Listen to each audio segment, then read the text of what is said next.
श्री गणेशाय नमः। समस्त पापनाशक स्तोत्रम्। पुष्करोवाच विष्णवे विष्णवे नित्यं विष्णवे विष्णवे नमः। नमामि विष्णुं चित्तस्थ महङ्कारगतिं हरिं। चित्तस्थमीशमव्यक्त मनन्तमपराजितं। विष्णुमीड्यमशेषेण अनादिनिधनं विभुं। विष्णुश्चित्तगतो यन्मे विष्णुर्बुद्धिगतश्च यत्। यच्चाहङ्कारगो विष्णुर्यद्विष्णुर्मयि संस्थितः। करोति कर्म भूतोऽसौ स्थावरस्य चरस्य च। तत्पापं नाशमायातु तस्मिन्नेव हि चिन्तिते। ध्यातो हरति यत् पापं स्वप्ने दृष्टस्तु भावनात्। तमुपेन्द्रमहं विष्णुं प्रणतार्तिहरं हरिम्। जगत्यस्मिन्निराधारे मज्जमाने तमस्यधः।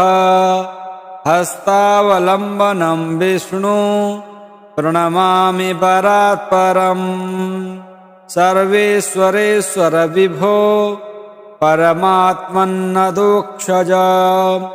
हृषीकेश हृषीकेश हृषीकेश नमोऽस्तु ते। नृसिंहानन्त गोविन्द भूतभावन केशव। दुरुक्तं दुष्कृतं ध्यातं समयाघं नमोऽस्तु ते। यन्मया चिन्तितं दुष्टं स्वचित्तवशवर्तिना।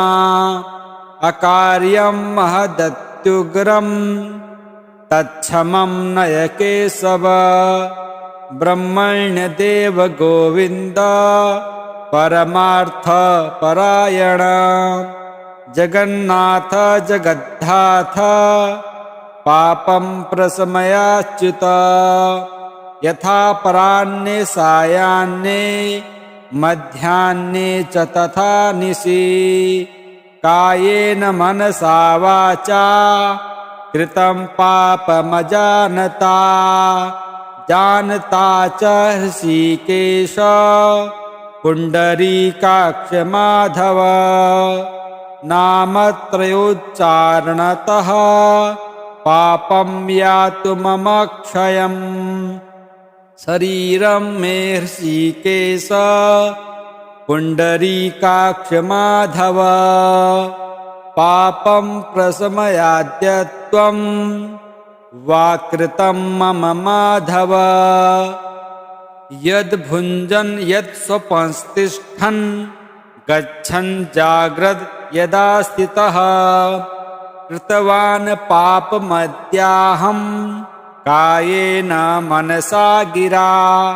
यत् स्वल्पमपि यत् स्थूलं कुयोनि नरकावहम्।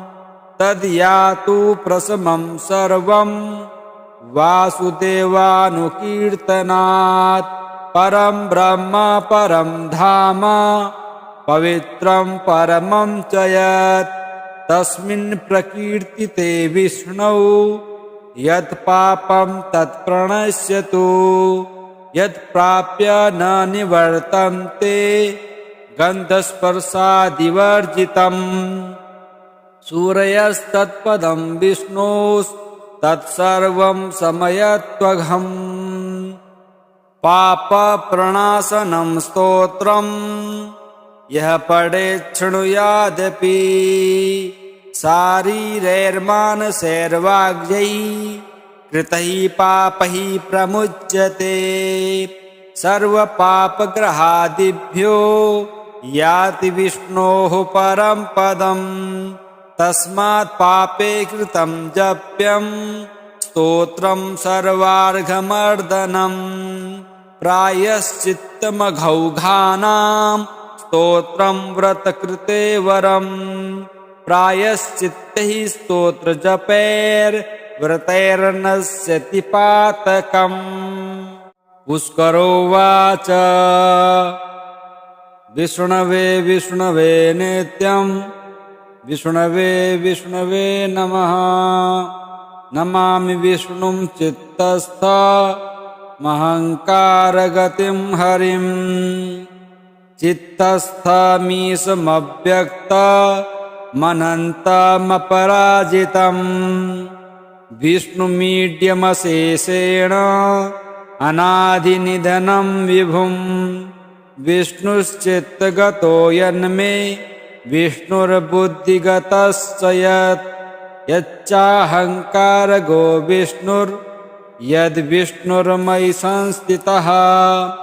करोति कर्म भूतोऽसौ स्थावरस्य चरस्य च तत्पापं नाशमायातु तस्मिन्नेव हि चिन्तिते।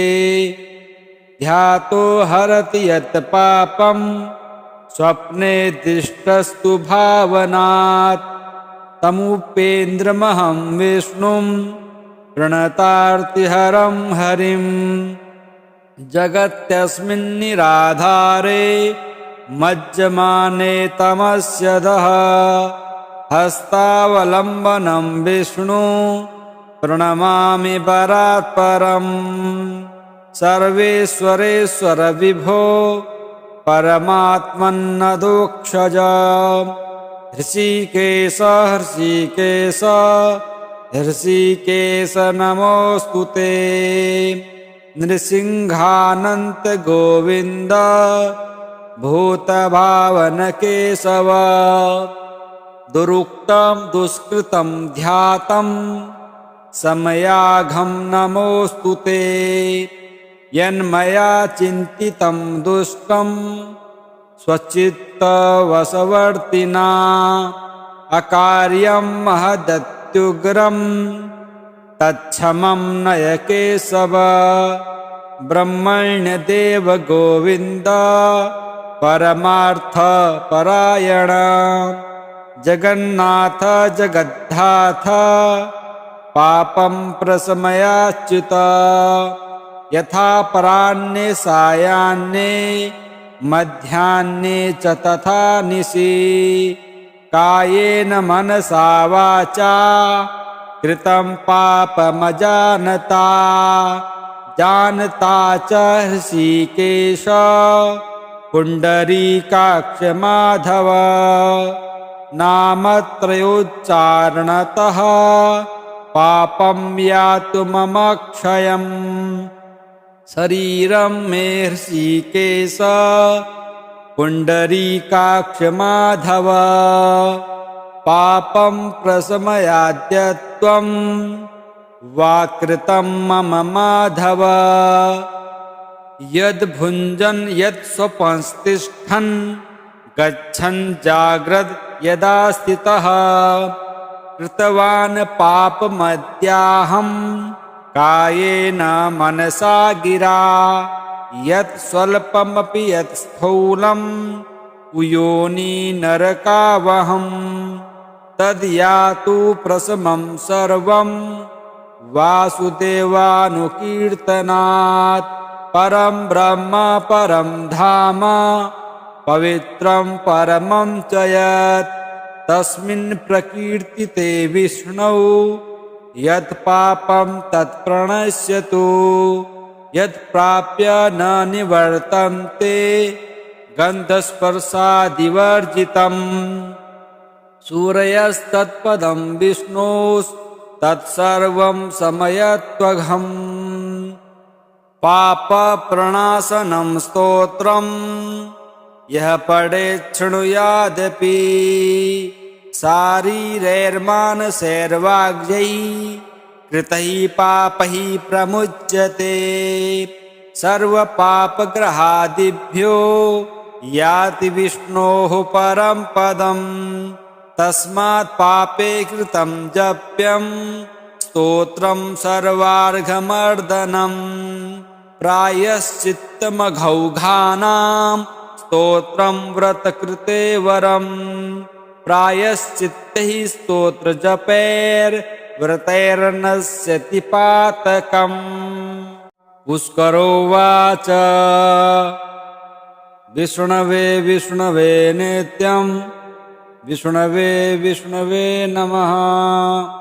नमामि विष्णुं चित्तस्थमहङ्कारगतिं हरिं चित्तस्थमीशमव्यक्तमनन्तमपराजितं विष्णुमीड्यमशेषेण अनादिनिधनं विभुं विष्णुश्चित्तगतो यन्मे विष्णुर्बुद्धिगतश्च यच्चाहङ्कारगो विष्णुर्यद्विष्णुर्मयि संस्थितः करोति कर्मभूतोऽसौ स्थावरस्य चरस्य च तत्पापं नाशमायातु तस्मिन्नेव हि चिन्तिते ध्यातो हरति यत् पापं स्वप्ने दृष्टस्तु भावनात् तमुपेन्द्रमहं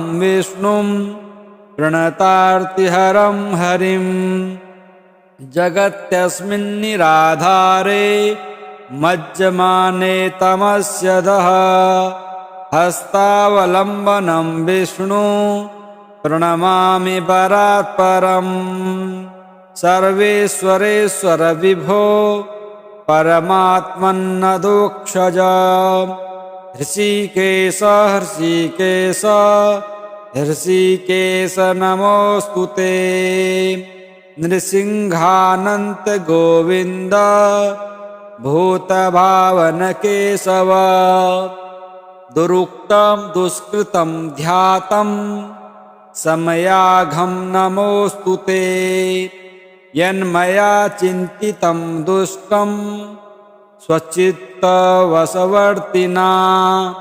अकार्यं महदत्युग्रं तच्छमं नय केशव ब्रह्मण्यदेव गोविन्द परमार्थपरायण जगन्नाथ जगद्धाथ पापं प्रशमयाच्युत यथापराह्ने सायाह्ने मध्याह्ने च तथा निशि कायेन मनसा वाचा कृतं पापमजानता जानता च हृषीकेश पुण्डरीकाक्ष माधव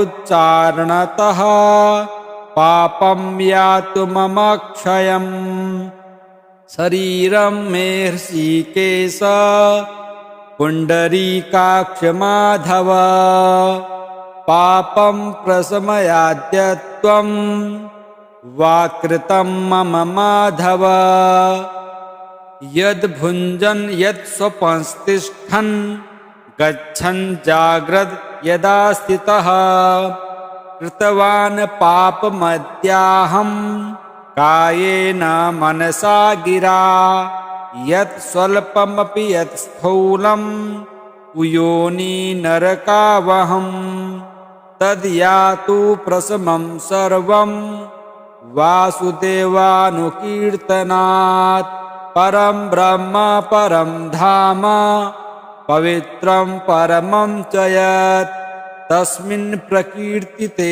विष्णौ यत् पापं तत् प्रणश्यतु यत् प्राप्य न निवर्तन्ते गन्धस्पर्शादिवर्जितम् सूरयस्तत्पदं विष्णोस्तत्सर्वं समयत्वघम् पापप्रणाशनं स्तोत्रम् यः पठेत् शृणुयादपि शारीरैर्मानसैर्वाग्यै कृतैः पापैः प्रमुच्यते सर्वपापग्रहादिभ्यो याति विष्णोः परं पदम् तस्मात् पापे कृतं जप्यं स्तोत्रं सर्वार्घमर्दनम् प्रायश्चित्तमघौघानां स्तोत्रं व्रतकृते वरम् प्रायश्चित्तैः स्तोत्रजपैर्व्रतैर्नश्यति पातकम्।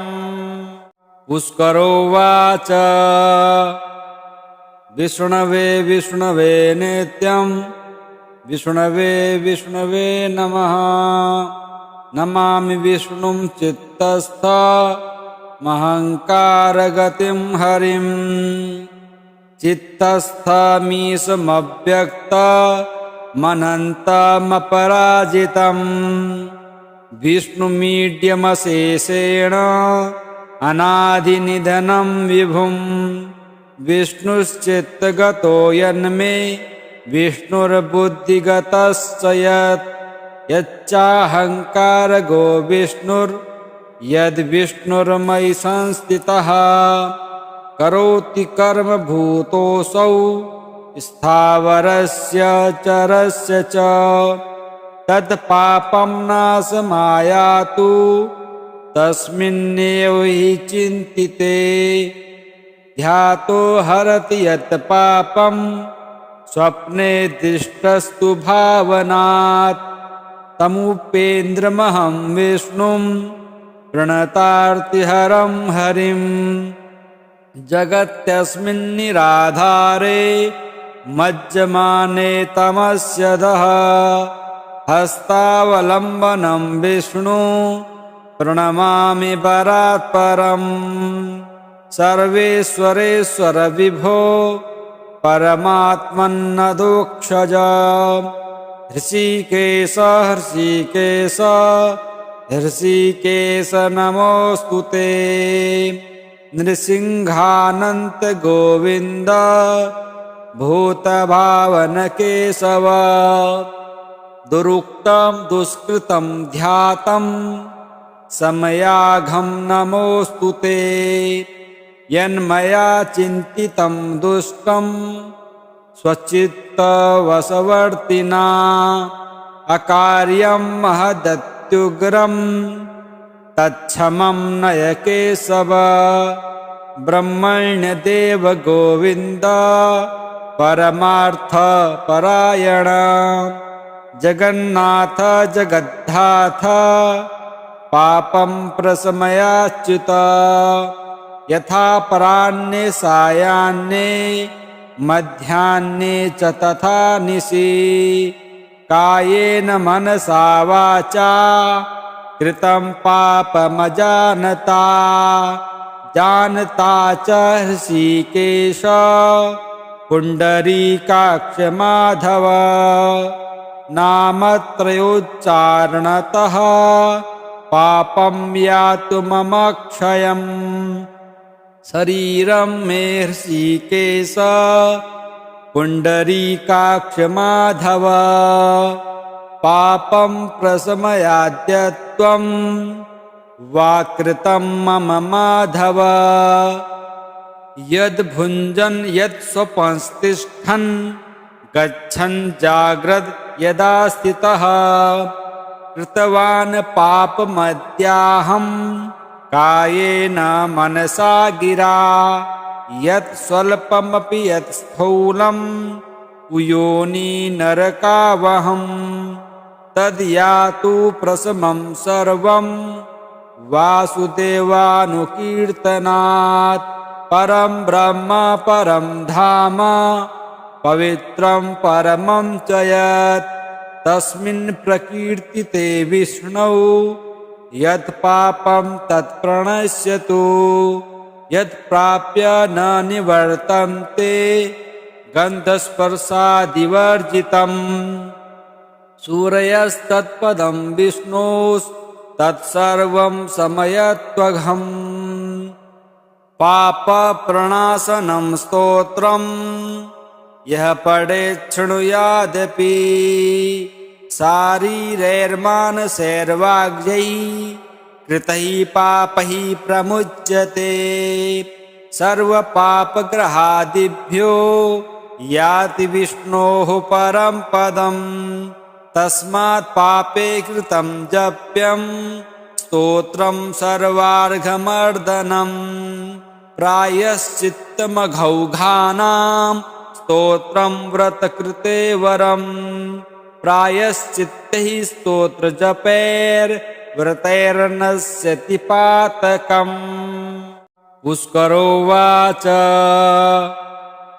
विष्णवे विष्णवे नित्यं विष्णवे विष्णवे नमः। नमामि विष्णुं चित्तस्थमहङ्कारगतिं हरिं चित्तस्थमीशमव्यक्तमनन्तमपराजितं विष्णुमीड्यमशेषेण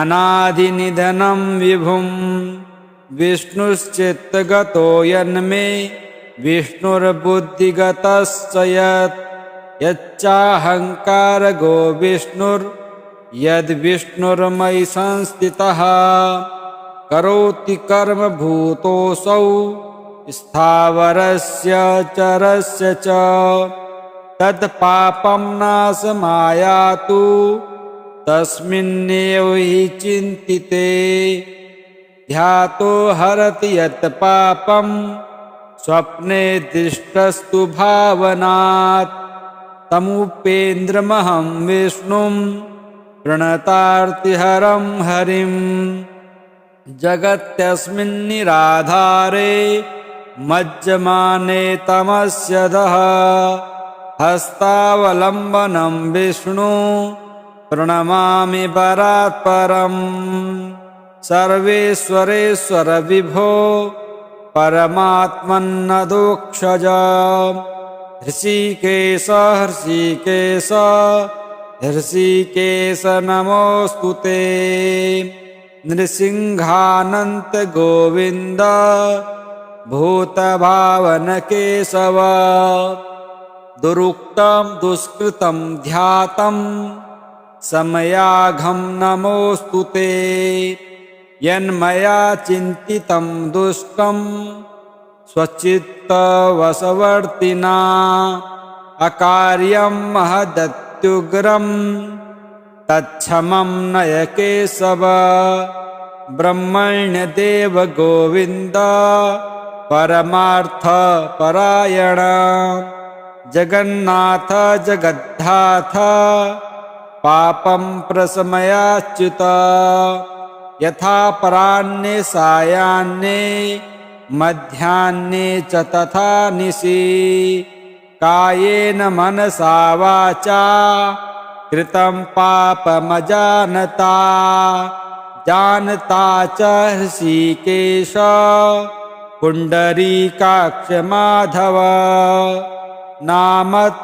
नामत्रयोच्चारणतः पापं यातु मम क्षयम् शरीरं मे हृषीकेश पुण्डरीकाक्ष माधव पापं प्रशमयाद्य त्वं वाकृतं मम माधव यद्भुञ्जन् यत्स्वपंस्तिष्ठन् गच्छन् जाग्रद् यदा स्थितः कृतवान् पापमद्याहं कायेन मनसा गिरा यत् स्वल्पमपि यत् स्थूलं कुयोनि नरकावहम् तद्यातु प्रशमं सर्वं वासुदेवानुकीर्तनात् परं ब्रह्म परं धाम पवित्रं परमं च यत् तस्मिन् प्रकीर्तिते